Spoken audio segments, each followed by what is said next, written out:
Saudara, di acara konsolidasi jaringan relawan alap-alap di Sentul, Bogor, Presiden Joko Widodo berpesan kepada relawan agar tak salah pilih pemimpin di Pilpres 2024, 2029, dan 2034. Karena 3 periode itu menentukan keberhasilan Indonesia melompat jadi negara maju. Relawan diminta memilih pemimpin yang punya nyali. Jangan kita digugat, misalnya oleh Uni Eropa ke WTO kita jadi grogi. Tidak boleh negara sebesar Indonesia memiliki pemimpin yang gampang ciut nyalinya, digertak negara sebesar apapun. Setuju?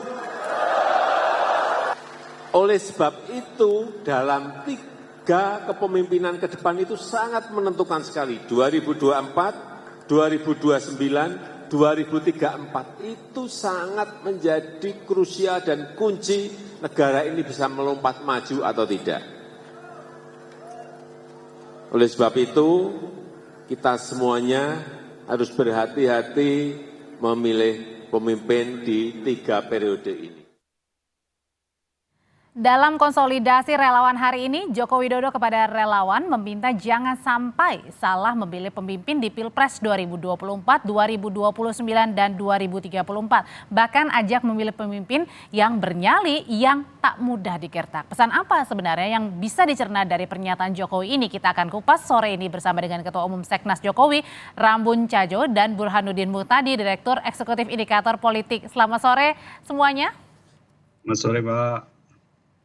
Saya ke Mas Rambun dulu. Mas Rambun, jadi siapa sih yang dimaksud Pak Jokowi ini dalam konsolidasi tentang tadi ya inisialnya bernyali tak ciut?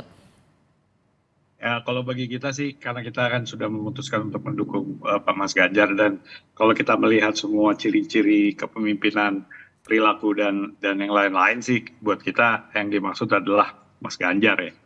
Jadi kita sih nggak ada keraguan mengenai hal itu gitu. Tapi apakah itu yang dimaksud oleh Pak Jokowi? Dan ini kan bukan pertama kali juga beliau menyampaikan hal yang, karena dia menyampaikan hal yang sama mengenai 3 periode tahun di mana krusial, karena itu dinyatakan juga di dalam rakernas kami 2 minggu yang lalu. Jadi buat kami sih itu bukan sesuatu yang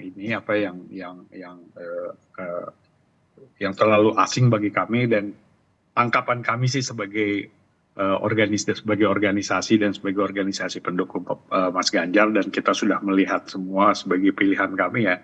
Kalau saya sih melihat ini dengan pola kepemimpinannya ya ini Mas Ganjar ya. Kalau menurut kami gitu.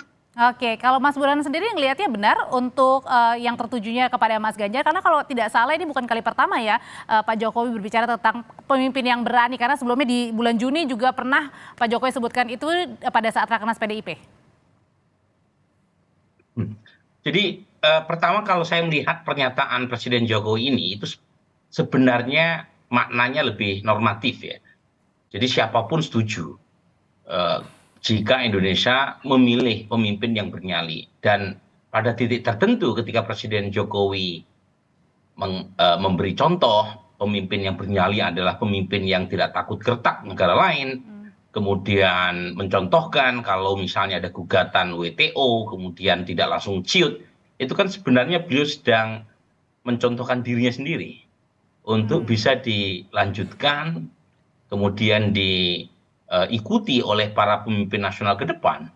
Jadi tidak secara spesifik memberi kode pada calon presiden tertentu, meskipun kalau ditanya kepada publik mengenai personal quality, tentang sifat kepemimpinan yang diinginkan oleh publik, ada faktor yang berkaitan dengan empati. Nah, di situ kekuatan Mas Ganjar tuh ya, peduli sama perhatian sama rakyat, kemudian jujur bersih dari korupsi, pintar, religius, berani, tegas. Nah, berani itu umumnya mereka yang memilih atribut ini biasanya memilih Pak Prabowo, ya. Tetapi mereka yang cenderung memilih perhatian sama rakyat itu biasanya cenderung memilih Mas Ganjar. Nah, apakah ini ada kaitannya dengan preferensi publik? Saya tidak terlalu yakin. Jadi ini lebih ke arah pada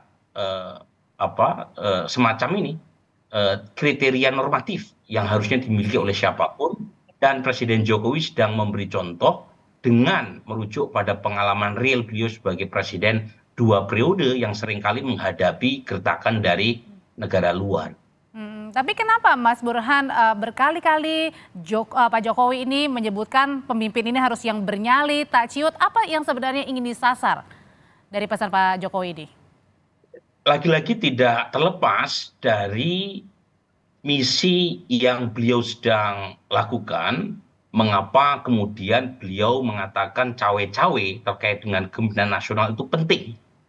Kan banyak sekali itu kan narasi negatif yang dialamatkan kepada beliau bahwa cawe-cawe yang Presiden Jokowi itu mengganggu netralitas pejabat publik. Tapi atas nama bonus demografi yang tinggal 13 tahun lagi dan atas nama 2045 Indonesia harus menjadi negara maju, tidak terjebak pada middle income trap, maka diperlukan pemimpin yang berani melakukan gebrakan sekaligus tidak ciut nyalinya ketika menghadapi negara luar.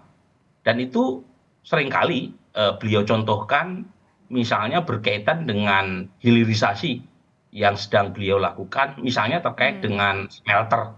Itu kan banyak sekali tuh protes dari Uni Eropa berkaitan dengan strategi Indonesia. Dan kalau itu tidak dilakukan, Presiden Jokowi khawatir 2045 kita gagal menjadi negara maju.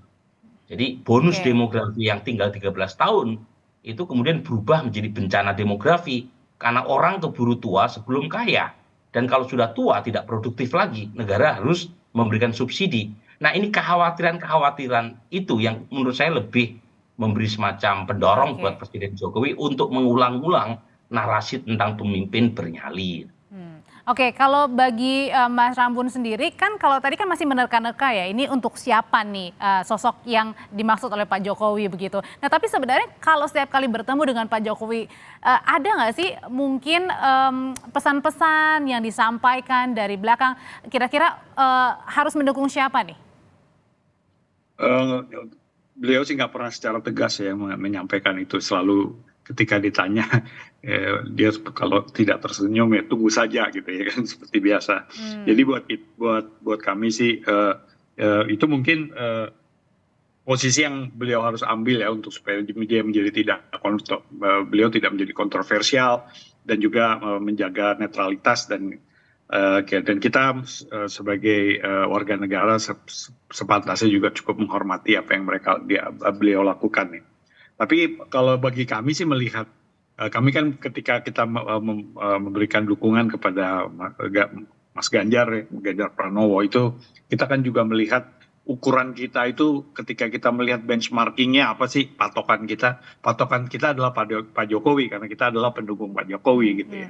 Dan kalau kita melihat soal tadi ya. Meskipun sampai dengan sekarang terang benderangnya belum ya ke arah mana ya Pak Jokowi ya? Terang benderangnya mungkin tidak akan pernah, bisa jadi dugaan saya itu tidak akan pernah beliau lakukan gitu ya, selalu dengan samar-samar. Tapi dengan apa yang beliau sampaikan ataupun juga mendatangi beberapa kelompok-kelompok relawan beliau yang juga mendukung Ganjar Pranowo gitu ya. Jadi buat kita ini tanda-tanda ya kita kurang-kurangnya kami di Restoreal sebagai relawan Jokowi ya untuk mendukung Ganjar Pranowo ya gitu ya. Jadi kira-kira gitulah. Tapi kalau mengenai kualitas kepribadian, saya rasa ini kan juga yang kita lihat. Sebagaimana saya katakan tadi, ini soal kualitas kepemimpinan dan patokan kita memang benchmarking kita adalah Pak Jokowi dan Mas Ganjar nih. Inilah memiliki banyak aspek yang mirip. Jadi sekurang-kurangnya buat kita nggak salah pilih lah, kira-kira gitulah. Saya kembali lagi ke Mas Burhan. Mas Burhan ini nggak main-main loh. Hari ini di hari yang sama Pak Jokowi 2 kali menemui relawannya. Apa yang ingin coba digali dari sini? Pertama, Presiden Jokowi ingin memberi pesan kepada publik bahwa hubungan relawan Jokowi dengan beliau masih kuat. Meskipun Presiden Jokowi tidak bisa maju lagi di 2024 karena constraint konstitusi. Jadi inilah kekuatan Presiden Jokowi menyatu bersama rakyat yang direpresentasikan oleh relawan-relawan yang jumlahnya banyak sekali, yang tentu saja relawan ini itu beragam ya, sangat heterogen. Ada yang punya afiliasi terkait dengan 2024 dengan menjatuhkan pilihan kepada Mas Ganjar, seperti Pak Rambun, ada juga relawan yang mungkin punya preferensi kepada calon lain, ada juga yang menunggu ya keputusan Presiden Jokowi ya, sami watoknanya ya di ujung. Nah, pertanyaannya sampai kapan proses penungguan itu berlangsung? Nah, saya pribadi ya itu melihat bahwa untuk membaca apa yang disampaikan Presiden Oke, Jokowi baik. terkait dengan 2024 itu nggak harus melalui kode verbal. Dalam komunikasi itu ada komunikasi verbal, ada komunikasi non-verbal. Hmm, Nah, sekarang dalam konteks komunikasi politik itu yang justru lebih kuat adalah komunikasi non-verbal. Nah, oke. di antara dua capres, Mas Ganjar dan Pak Prabowo, mana menurut relawan, menurut publik yang komunikasi non-verbalnya lebih nyatu dengan Hmm, Presiden Jokowi? Di oke. situ kita bisa melihat kode kemana Baik. Presiden Jokowi akan diarahkan. Baik, terima kasih Mas Burhan untuk ulasannya. Terima kasih juga Mas Rambun. Sehat selalu semuanya. Kita Terima ketemu lagi kasih. di lain kesempatan. Ya, baik, terima kasih.